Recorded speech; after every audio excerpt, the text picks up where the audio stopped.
Para comenzar, ¿quién es el jefe de facto de los militares? ¿Padrino? Bueno, Padrino es el ministro. Sí. Por cierto, este año cumple 10 años de ministro, una cosa absolutamente anormal, ¿no? Normal.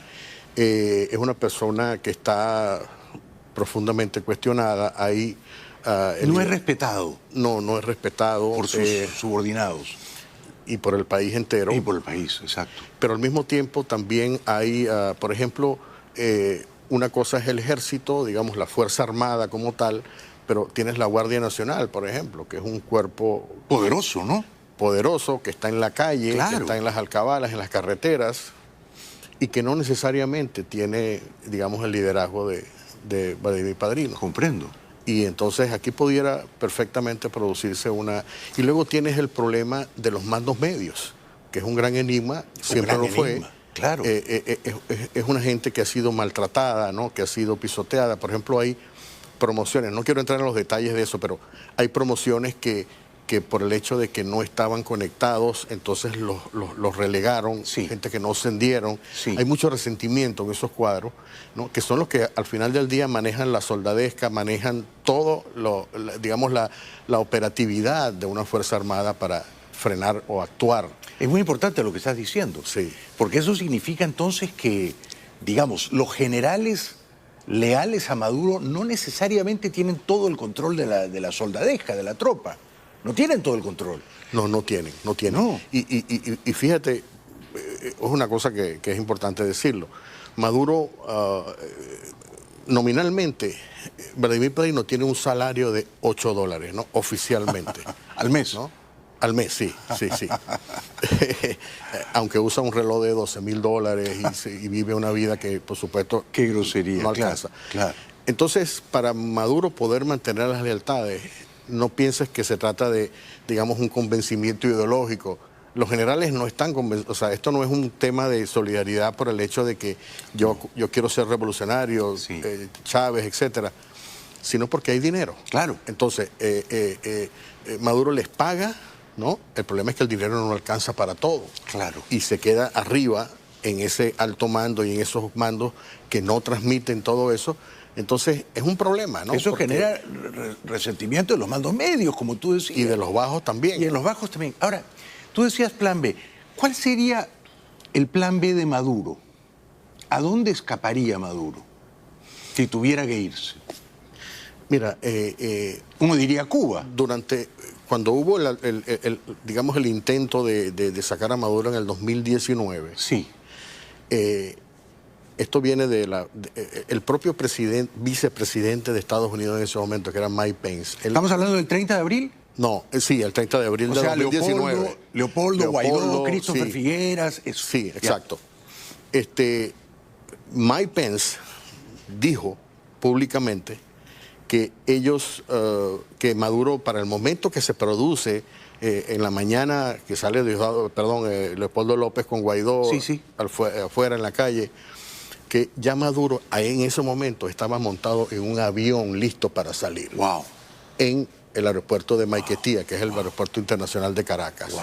Estaba listo para despegar y entonces, según él, los rusos, o sea, la gente que había allí de la embajada rusa o de los militares asesores rusos, lo obligaron a salir del avión para que tú no te puedes ir en estas circunstancias, ¿no? Aparentemente iba a irse para Turquía, que es el lugar donde ellos aparentemente han adquirido propiedades y tienen una serie de facilidades y acuerdos, ¿no? Sí.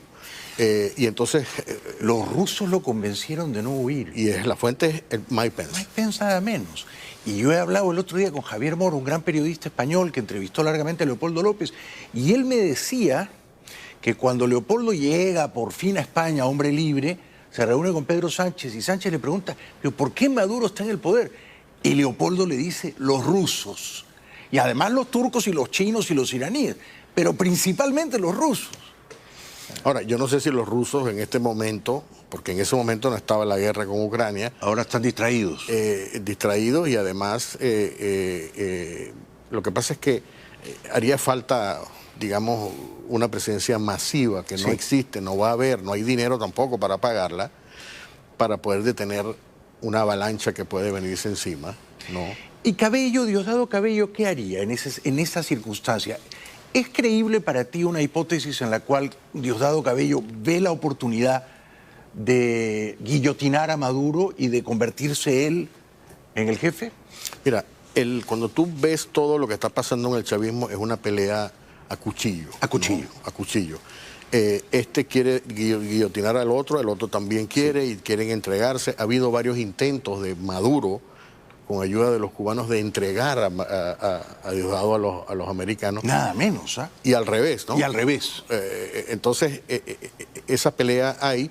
Es posible que haya un compromiso. Todo esto puede ocurrir ese día de las elecciones. Día. O sea, que Diosdado diga, mira, yo garantizo que Maduro tal, llegas a un acuerdo, me permites a mí ciertas cosas y Maduro sale del poder y ustedes son los... Sí. No, eso puede ocurrir también. Puede ocurrir.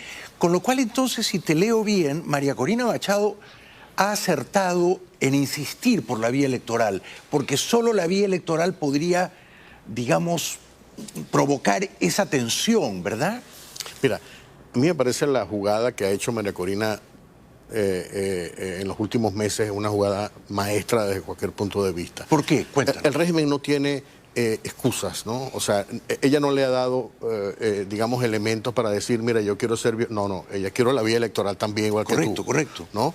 Luego, y pacífica. Por ejemplo, hizo la jugada maestra de enviar digamos, un decoy, un conejillo que era Corina Lloris, pero por otro lado metió sin que nadie se diera cuenta a González Urrutia. Sí. ¿No? Sí. Y cuando se destaparon la jugada, el candidato era González Urrutia. Sí. Se burló del régimen. Completamente. Por un lado. Y luego toda esta campaña masiva, que a mí me parece impresionante, Jaime, porque el gobierno ha montado un aparataje de espionaje tremendo, que yo he escrito sobre eso, ¿no? O sea, se ha gastado millones, tiene toda una estructura de miles de hackers, de policías, de inteligencia militar, tiene a los cubanos que están metidos en los cuarteles. Sí.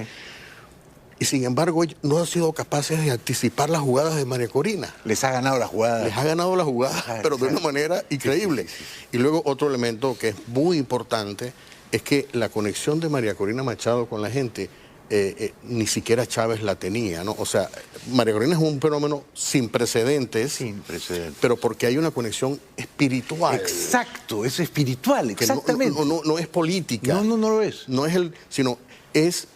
A mí me quedó grabada la imagen de una mujer que le presenta a la Virgen y le dice, mira, tu hermana. Tal cual. O sea, tal cual. Aquí hay un fervor religioso. Sí. Con lo cual, cuando tú tienes a una persona fervorosa, esa persona está dispuesta a hacerlo todo. Tal cual. Hasta perder la vida. Exacto. Has descrito muy bien el liderazgo de María Corina. Es un liderazgo espiritual y ella es la Virgen. Ella es la inspiración, ella es la bondad, la ternura, o sea, es la luz, ¿no? En medio de las tinieblas, la luz proviene de ella, ¿no? Va a ser difícil que Maduro le gane a esa luz. Así es. ¿No? Y puede provocar, como te digo, ¿no? O sea, un anuncio que María Corina solo diga estas palabras, nos robaron las elecciones. Tú te puedes imaginar lo que eso puede significar. Sí. Vamos a la pausa, te pido una respuesta corta. ¿Cuál sería el plan B de Diosdado Cabello? ¿Tú crees que también escaparía a Turquía? Diosdado ha dejado saber que él se va a quedar, ¿no? Yo creo que va a ser complicado porque él enfrenta enemigos muy poderosos. Él mismo se ha fabricado sus enemigos. Yo no lo ves afuera. No lo veo afuera, pero tampoco lo veo adentro.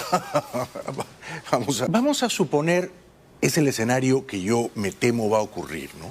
Que el señor Elvis Amoroso, el presidente del Tribunal Electoral, anuncia que Maduro sacó 58 y González Urrutia 36. ¿Qué viene luego? O sea, ¿el país va a tragarse ese sapo crudo del fraude? Mira, hasta ahora todas las elecciones, los resultados han sido anunciados después de la medianoche. En primer lugar, ¿no? Buen punto. Sí, porque una vez que tienes los resultados, entonces comienza todo el tema de la manipulación. Estas personas necesitan, en el pasado lo han hecho, han manipulado los resultados para ofrecer evidencia. Sí. Pero también es un momento en que tú mides tus fuerzas, ¿no? Para decir, ¿me robo las elecciones o no? O no. Entonces, los militares van a jugar un papel, la gente en la calle, ¿no? Y todo eso son factores que no se pueden predecir en este momento. Comprendo. Uno no sabe si, por ejemplo, los militares digan, mira, ha pasado, a Chávez le pasó, por ejemplo. Sí. Chávez en el 2007 quiso imponer un referéndum revocatorio para reformar la Constitución y los militares dijeron, no apoyamos esto, y Chávez tuvo que aceptar la decisión de los militares. Yo creo que Maduro está en menos condiciones que Chávez y quizá los militares, lamentablemente, o para bien o para mal, pueden ser un factor decisorio. Interesantísimo lo que has dicho. Ahora, ¿por qué le conviene a Maduro y a los que quieren consumar el fraude dar los primeros resultados después de la medianoche? ¿Cuál es la explicación? Bueno, primero ellos necesitan tiempos para totalizar, ¿no? Y luego ver, porque hay una serie de mecanismos de fraude que ya se han explicado, los especialistas han dicho cómo los resultados al momento de transmitirse a este centro de totalización, entonces se cambian en algunos casos, se modifican, ¿no? Entonces necesitas tiempo para llevar a cabo ese fraude, si deciden hacerlo, con lo cual entonces hay otra serie de acciones que la oposición está considerando. Claro. Pero el tema es que necesitas, digamos, tener a la gente cansada, ¿no? Sí. Tener a la gente desactivada para decir, bueno, ya, y amaneces con la decisión. Comprendo. Entonces hay una... ¿Y Maduro habla a la 1:30 de la mañana o a las 2 de la mañana o habla al día siguiente por la tarde o por la noche? Por lo general sería el presidente del CNE que va a decir, ¿no? Va a ser el anuncio oficial. El presidente del CNE es Amoroso, Elvis Amoroso, que ha sido chavista toda la vida. O sea, se supone que un tribunal electoral tiene que ser presidido por un juez o un magistrado mínimamente imparcial, ¿no? Pero no es el caso, ¿verdad? No es el caso. No es el caso. Señor ha sido no solamente chavista, sino que ha tenido un compromiso. El hijo de él, por ejemplo, en este momento, su hijo mayor es secretario del gabinete ministerial de Maduro. Claro. Una cosa está increíble. Completamente, digamos, son parte del régimen, ¿no? Claro, y al mismo tiempo también son dolientes, es decir, porque este señor ha sido sancionado por los Estados Unidos. Cierto. Él fue contralor durante muchos años y ninguno de estos escándalos tremendos que hemos visto de PDVSA, etcétera, nadie fue castigado. Cierto, y él sí, por eso lo vi el otro día gritando, diciendo bravuconadas, que las sanciones del imperio y que no les vamos a permitir. Ahora, ¿por qué no han permitido observadores internacionales? ¿No te parece que esa es una chambonada? Quiero decir, si van a hacer un fraude profesional, ¿no luciría mejor tener a unos observadores? Bueno, eso es un tema interesante. Por ejemplo, el Centro Carter ha sido aceptado como observador. Ah, no sabía. Aunque ellos han advertido que ellos no van a hacer, parece que no quieren meterse mucho en la... a dar un respaldo o a criticar, ¿no? Van a estar simplemente observadores. Pero a mí me llama la atención, Jaime, el hecho de que Colombia y Brasil, que son dos aliados de Maduro, decidieron que no iban a enviar observadores. ¿Por qué ocurrió eso? Quizá porque no hay una explicación oficial, pero quizás es porque ellos saben que lo que va a pasar los puede empeñar a ellos también, los puede... O sea, ellos quizá no quisieran participar si se produce, digamos, una cosa chambona, como tú lo estás diciendo, ellos no quisieran formar parte de eso, ¿no? Sí. Se están curando de salud. Se están curando de salud y hacen bien, porque es que saben que Maduro y los suyos van a tratar de hacer una trampa grande, ¿no? Porque no es una trampa de, digamos, las elecciones limpias dieron 54 para Edmundo y 46 para Maduro, ¿no? La distancia va a ser de 20 o 30 puntos. Entonces, es un fraude difícil de vender, es un fraude muy, ¿no? Muy inverosímil, ¿no? Pero adicionalmente a que es yo creo que la diferencia va a ser mucho más de 30 puntos. Imagínate. Pero además de eso, la perspectiva de que Maduro permanezca 6 años más en el poder, con todo... Hay, por ejemplo, analistas que están diciendo que esto pudiera producir, por ejemplo, una segunda ola de migratoria masiva, con todo lo que significa para América Latina. En Perú, por ejemplo, hay 1 millón de venezolanos. Ni más ni menos. En Argentina hay medio millón. En otros hay 7 millones, más de 7, 8 millones. 7, 8 millones. Que se añaden a eso otros 4 millones. ¿Quién aguanta eso, no? O sea, que el costo de que Maduro siga en el poder es cada vez más alto. Ahora, el escenario internacional. Tú mencionaste, Brasil de Lula y Colombia de Petro no se han querido encolumnar detrás de Maduro, ¿no? Entonces, a ver, vamos a suponer que en la madrugada del 29 de julio se anuncia que ganó Maduro. ¿Ah? Nadie se lo cree. Los principales gobiernos, los gobiernos serios del mundo, ¿no? Van a salir a decir si ha hecho fraude o no. Es decir, Biden va a decir si ha hecho fraude. Yo me imagino que incluso Pedro Sánchez, que es socialista, va a decir si ha hecho fraude. ¿Cómo ves eso?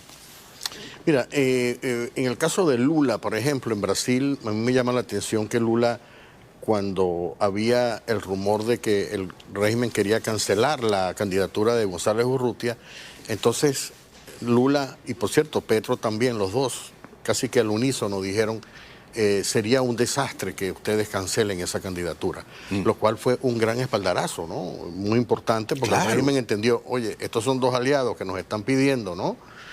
Y esa posición obviamente fue más allá de simplemente la solidaridad automática que puede haber venido de Cuba o de Nicaragua, por ejemplo, ¿no? O de Bolivia. Entonces yo creo que hay, y yo creo que este elemento que te mencioné antes, el hecho de que, ¿qué implica la permanencia de Maduro en el poder, ¿no? O sea, Maduro está ofreciendo otra vez lo que está ofreciendo desde que llegó hace 10 años al poder en el 2013. Y yo creo que hay unas consecuencias muy complicadas para los dos gobiernos. O sea, yo creo que un triunfo de Maduro pudiera complicar el escenario a Petro, por ejemplo, no tanto a Lula, probablemente. Pero a Petro, ¿no? A Petro, ¿Por sí. qué? Bueno, porque eso significa un movimiento masivo. En este momento, por ejemplo, hay discusiones en Colombia sobre el tema de los fondos de pensiones, el tema de los seguros, el tema de los subsidios. Esto vendría a complicar todo este escenario, Grandemente. ¿no? O sea, tú tienes 500.000 venezolanos o más. Sí. Ahora, por supuesto veo a Milei diciendo ha hecho fraude, ¿no? Veo a Pedro Sánchez diciendo ha hecho fraude, veo a Macron diciendo ha hecho fraude, veo a Sunak y a Biden y a Trudeau. Me cuesta trabajo imaginar a Petro diciendo Maduro ha hecho fraude. No sé por qué, no lo veo. ¿Y tú? Sí, yo tampoco lo veo. No lo veo. Pero tampoco veo, digamos, avalándolo así como que depende de mi vida si no eres presidente. No lo veo tampoco, ni a Lula tampoco. Ni a Lula tampoco. ¿Ah? Ya tomaron, tú dijiste, ya tomaron una distancia, ¿no?